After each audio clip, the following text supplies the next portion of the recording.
물론 뭐 작년부터 통합운동 할 때부터 이게 나는 대한민국 리더십 교체를 해야 된다고 생각을 했던 사람이고, 그 리더십을 제가 이전 정권에 대해서 반성적 태도를 가져야 된다는 이유도 그거예요. 리더십 교체를 하는데 과거에 이 무엇을 잘못했나를 잘 성찰하고 그 부분을 반성을 해야 새로운 리더십이 나오는데, 그냥 이 정권이 나쁘니까 바꾸자, 요것만 갖고는 안 된단 말이에요. 그래서 이제 제가 뭐 책도 내고 또 리더십 연구도 또 따로 그래서 진행을 한 거고, 그게 부산에도 필요한 거예요.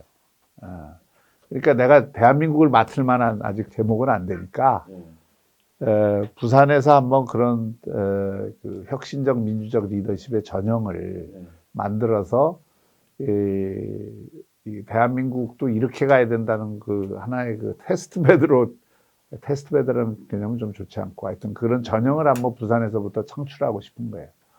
그래서 내가 내게 힘이 되는 시장이라는 메인 슬로건을 한 이유는, 과거의 시장이든 리더는 힘이 있는 시장, 뭐 이런 거 구호 많잖아요. 그랬죠. 힘 있는 대통령, 강력한 리더십, 뭐 이런 걸 많이 힘 있는 얘기하는, 여당의 그렇지. 후보를 밀어주십시오. 뭐 이런 거. 그런 걸 얘기하는데, 그게 저는 지금 이 시대 정신에 안 맞는다고 생각해요.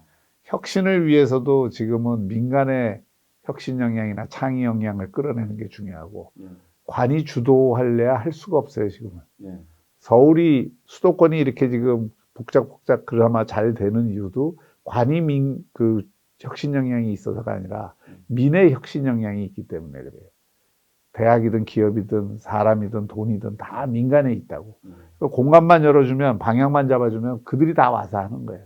그러니까 결국은 이 관이 해야 될 일은 힘이 되게 만들어주는 거지, 힘이 있어갖고 끌고 가는 게 아니라고. 그래서 이제 그거는 그런 의미에서 이 혁신적 리더십도 시장이 갑이고 시민이 을이 아니라, 시장이 진정하게 시민이 갑이 될 수 있게 을의 역할을 해주는 거예요. 그래서 그걸 나는 혁신적 리더십에도 굉장히 중요하다고 생각하고, 그래서 그런 의미에서 부산에서도 혁신적 리더십은 결국 민간의 혁신 역량을 어떻게 키울 거냐 하는 문제고, 그리고 민주적 리더십의 측면에서도 더더욱 지금은 이게 일방적이고 또 나를 따르라는 식의 리더십이 잘 안 먹히잖아요. 그러니까 소통과 공감 능력, 포용 능력, 통합 능력, 이런 것들이 어느 때보다도 중요한 시기이기 때문에 그런 점에서도 그런 리더십을 발휘해야 이 집단이나 공동체 전체의 추상적인 이익이 되는 게 아니라, 결국은 우리 헌법에도 나와 있지만 국민 개개인의 행복이 중요한 거니까 개개인에게 하여튼 실질적이고 구체적인 도움이 되는 그런 도시 경영이 필요한 거고 국가 경영이 필요한 거죠. 그런 의미에서 내게 힘이 되는 시장이라는 구호를 우리가 잘 굉장히 고심을 해서 만들었지만 난 잘 만든 구호라고. 저는 잘 만든 것 같아요. 의외로 부산 분들이 저를 좀 잘 알아요. 아는 분들이 많아요. 왜냐하면 제가 한 30년 됐거든, 부산에서 동아대 교수로 내려간 지가. 물론 부산에서 제가 태어난 사람입니다만은 학교는 쭉 서울에서 다녔으니까 91년에 동아대학교를 내려가서 30년 동안 제가 부산에서 굉장히 사부작되면서 이런저런 일들을 많이 했어요, 사실. 그러니까 초기에는 부산 경실련도 함께 만들고, 또 이 문화도시 창조운동도 하고, 지방분권운동도 하고, 시민운동로부터 시작을 해서, 또 그 당시에 또 방송도 제가 꽤 한 편이고, 그러면서 지역의 현안들을 거의 다 다뤘죠. 그리고 대안도 제시하고, 비전도 내놓고. 그러니까 부산에 저하고 그동안 쭉 활동해왔던 사람들은 적어도 이런 인식이 있지. 저 사람은 비전을 갖고 움직인다. 대안을 항상 제시하려고 노력한다. 사실은 부울경 통합안도 90년대에 이미 제가 얘기했던 거거든. 그다음에 문화도시 운동 하면서 도시 디자인을 획기적으로 바꾸는 문제, 이런 것들도 지금도 문제가 되지만 그런 것도 90년대에 이미 제안을 많이 했던 거고, 또 국회의원 하면서 부산 컨텐츠 마켓. 네. 금년에도 그 이 불황 가운데에서도 거의 1억 달러 가까운 실적을 올렸거든. 예. 근데 이제 그 부산 컨텐츠 마켓도 제가 만들어서 부산에 다 남겨놓은 거고, 예. 뭐, 많지 이런저런 일들이 많이 있습니다. 그러니까 이제 부산에 저하고 같이 일해본 사람들이 생각보다 많아요. 그 사람들 입장에서 적어도, 저 사람은 이렇게 막 사익을 위해서 허튼 짓은 하지는 않겠다는 믿음, 그리고, 뭔가 항상 변화를 추구한다. 그리고 이제 좀, 그 이제 지금 제 얘기로는 혁신이죠. 좀 혁신지향적이다. 그러니까 머무르거나 안주하려고 하지 않는다. 그런 인식은 있어요. 그러니까 뭔가 이제 부산의 새로운 리더십을 원하는 사람들한테는 저 사람이 뭐 과거로 돌아갈 리더십은 아니니까 뭔가 항상 새로운 일을 좀 만드는 스타일이니까 그런 쪽에 기대를 하는 흐름들이 만들어진 거고, 거기에 이제 방송이나 또는 그동안에 제 정치 활동을 통해서 쌓은 미스터 합리주의자 이미지, 그런 것들이 좀 이렇게 시너지를 이루고 있는 것 아닌가 싶습니다.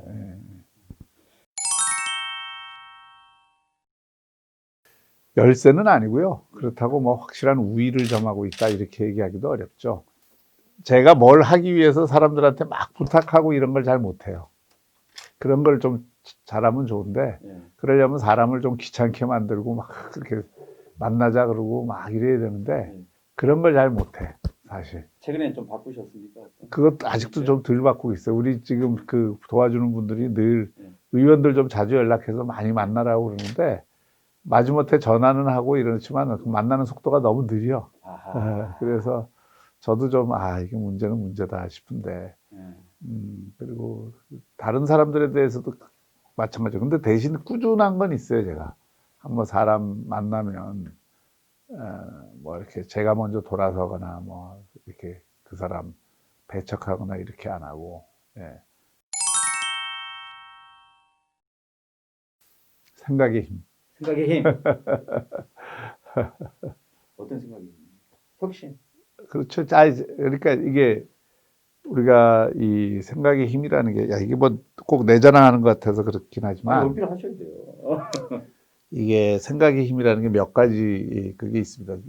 그 인식, 우리가 복잡게 살고 있기 때문에 이게 좀 숲을 보는 눈이 있어야 되고, 그러면 큰 좀 거시적인 안목이 있어야 되고, 그 안에서 또 이게 문제들이 어떻게 얽혀 있는지를 알아야 되고, 그러면 이게 핵심고리가 뭐냐, 돌파구가 뭐냐, 이거를 파악해내는 능력이 굉장히 중요하다고 생각해요.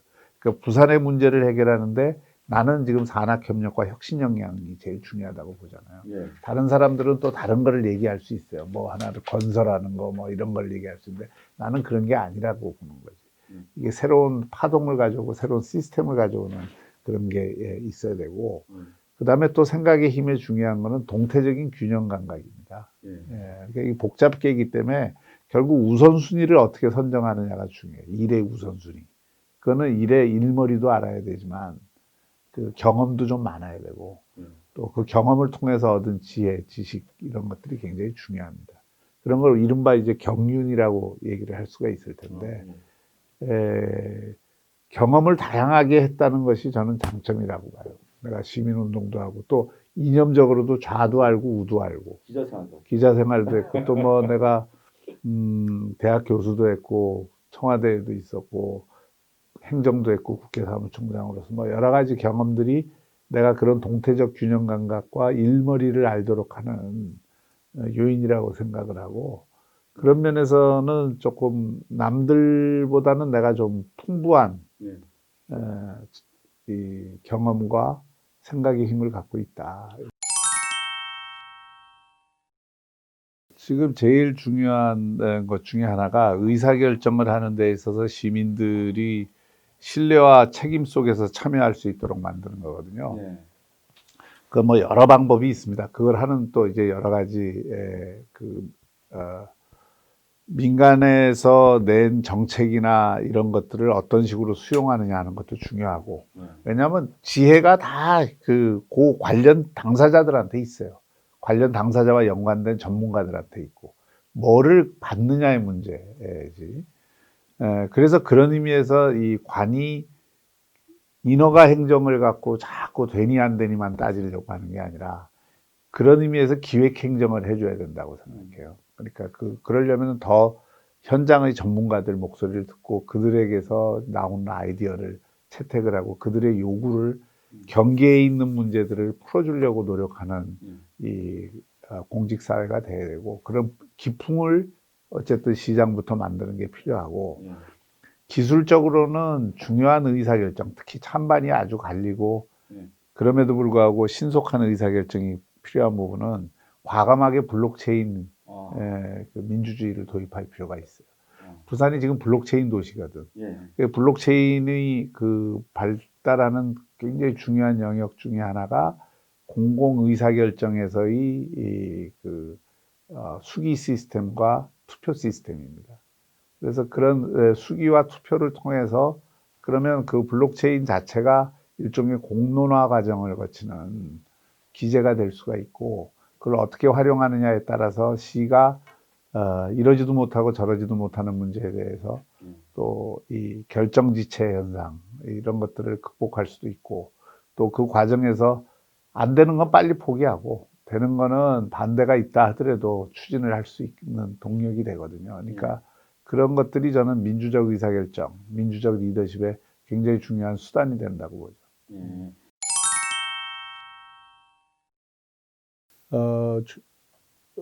조직을 뭐 늘리는 것이 능사는 아니에요. 있는 인력을 어떻게 쓰느냐가 중요하고, 다만 제일 중요한 거는 나는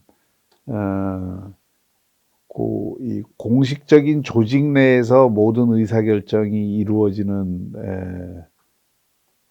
형식적으로는 그렇게 이루어진다 하더라도 이 의사결정 과정에서 민간의 최고의 지혜들, 최고의 전문성을 가진 지식과 정보가 이 의사결정을 하는데 어떻게 잘 매칭이 될 수 있느냐, 이게 중요한 거라고요. 그러니까 이게 어떤 문제에 대해서 컨설팅을 하는데 그 컨설팅을 해주는 사람을 최고를 쓰느냐, 이게 좀 낮은 수준을 쓰느냐에 따라서 일의 결과가 엄청나게 달라지잖아요. 그러니까 이제 같은 예산을 들여서도 어떤 식으로 일을 추진하는 데 따라서 결과는 굉장히 다른데, 그 그러니까 공무원들이 안목이나 아이디어는 한계가 있다고. 이제 판단을 해주면 되고, 이 사람들은 실제로 정말 이 뛰어난 아이디어와 창의적인 생각들은 민간에 있어요. 그러니까 민간의 그 아이디어들과 이 아주 뛰어난 전문성을 어떻게 결합을 시키느냐, 그건 돈의 문제가 아니라 안목의 문제입니다.